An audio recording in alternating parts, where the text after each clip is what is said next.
The first episode of Squid Game Season 2 picks up directly after the events of the first season, continuing the journey of Seong Gi-hun, player 456, the man who emerged of 45.6 billion Korean won. This fortune, which was supposed to be his salvation, has instead become a heavy burden on his soul.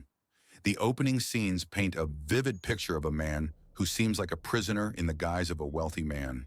His eyes are hollow, his features exhausted, and the ghosts of his past linger around him constantly. Moments of silence dominate as he sits in his luxurious apartment, surrounded by stacks of money that he has barely touched. Worlds, money, and humanity. The story transitions to Incheon International Airport, where we see Gi-hun. The scene is strikingly different. The colors are muted, the lighting dim, and the atmosphere heavy with sadness and despair. Gi-hun appears to be an entirely different man, as if he carries the weight of the world on his shoulders. His features are tired, his beard. He spends his days chasing any lead that might point him toward the organization. He sits for hours in train stations, watching people, observing mysterious individuals acting oddly, circle and square symbols. One day, while sitting on a worn-out wooden bench in a crowded train station, Gi-hun notices a familiar sight.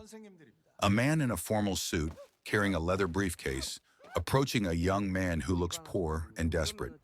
Gi-hun watches the situation intently, added to the long list of disappointments he's faced over the past 2 years.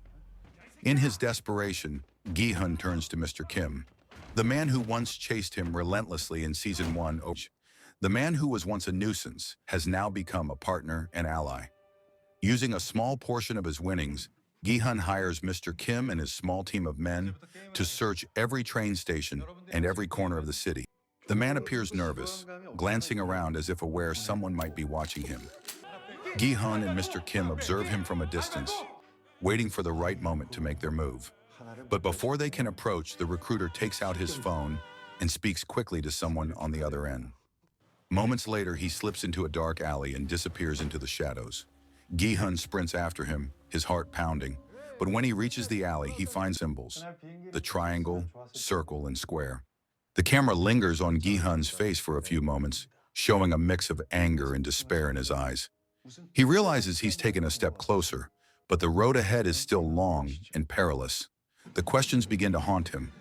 Who is behind this organization? How can such a vast network remain hidden for so long? The first episode doesn't just deliver a story filled with suspense and thrills. It delves deeper into Gi-hun's psychological state, PTSD, haunted by his past day and night. The episode also raises deeper questions about human nature